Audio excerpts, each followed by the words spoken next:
Hello, I'm so excited to have you join me on this leadership vlog today. Today's subject is one of great leadership. What does it look like to become a great leader? And what does great leadership demand? And I think first we're going to start or come at that by making a comparison between good leadership and great leadership. I think that will help us frame what I'm really wanting to talk about. And I want to quote something that I wrote in an article entitled What Great Leadership Demands that I've posted on our website here, coalsonfire.com. You can find it in the link below. But this is what I said. While good leaders make good decisions, great leaders make the difficult decisions that only time will determine to be great. As Jesus said, wisdom is shown to be right by its results. And that comes from Matthew chapter 11, verse 19 in the New Living Translation. Wisdom is shown to be right by its results. Good leaders can make good decisions, but great leaders make great decisions that sometimes don't look like great decisions or might not receive the accolades of great decisions in the moment, but it's time that proves them to be great decisions. So let's make that comparison between good leadership and great leadership. Good leaders recognize the moving pieces of a situation or an issue. They can see and discern and distill down to, there's three things going on here. That's what a good leader can do, and that's so valuable. If you can't see those things, you're really the blind leading the blind, like Jesus called the Pharisees. So good leaders have an ability that's really powerful and important to understand what the pieces are that are moving in any situation. Great leaders, however, not only understand the pieces, but have an ability to see what's moving those pieces. Do you see the difference? Good leaders can see the pieces that are in play. Great leaders can see both the pieces and what's moving those pieces. Interesting thought. And it's an important one. Because good leaders will make decisions based out of eliminating the tension that's created by the interaction of those moving pieces. And that often results in what I would refer to as an either-or type of decision or outcome. There's a tension created by an issue. So good leaders can see the moving pieces and they want to eliminate the tension, so they create an outcome that becomes either or. Either this or that. Well, we don't want strife, so we're going to choose this so that the pieces are moving without tension toward one another.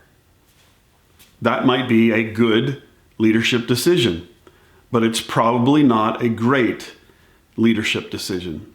You see, because while good leaders make decisions based on eliminating that tension, great leaders embrace the tension of the moving pieces. Get the difference?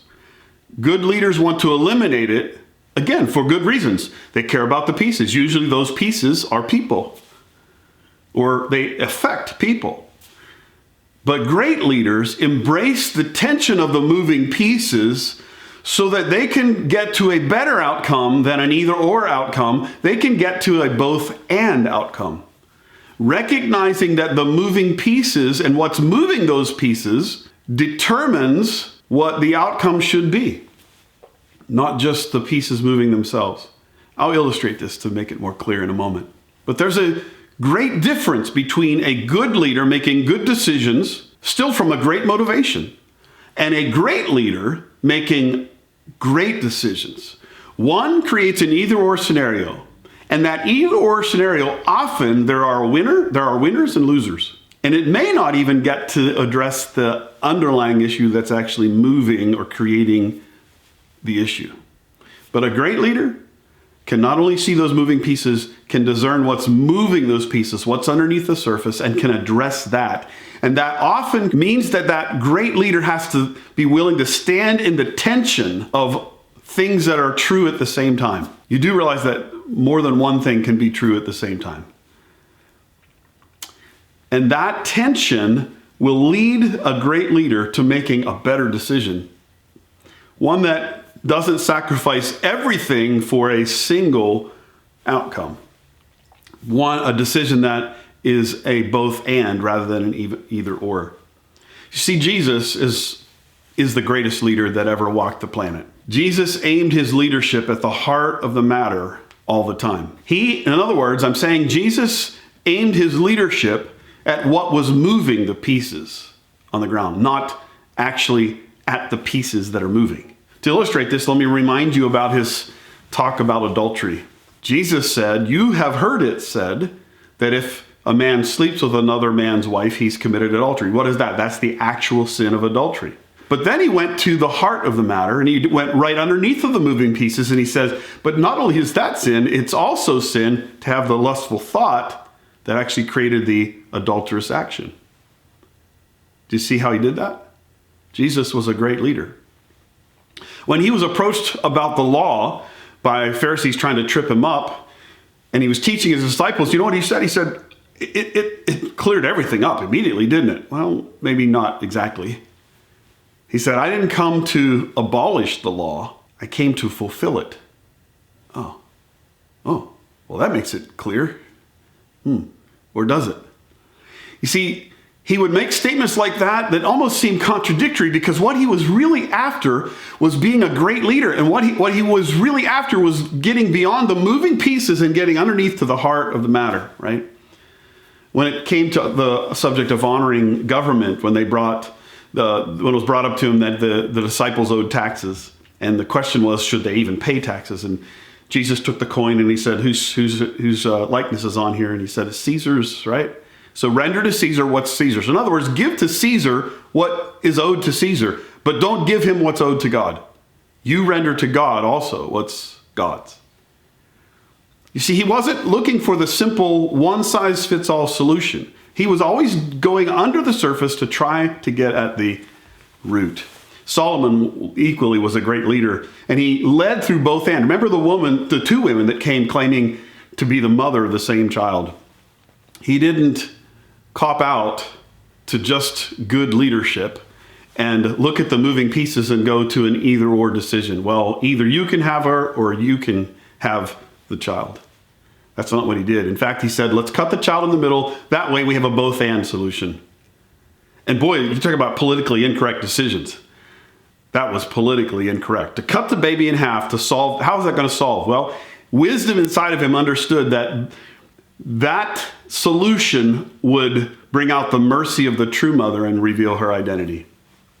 You see, Solomon led by both and decisions rather than either or decisions.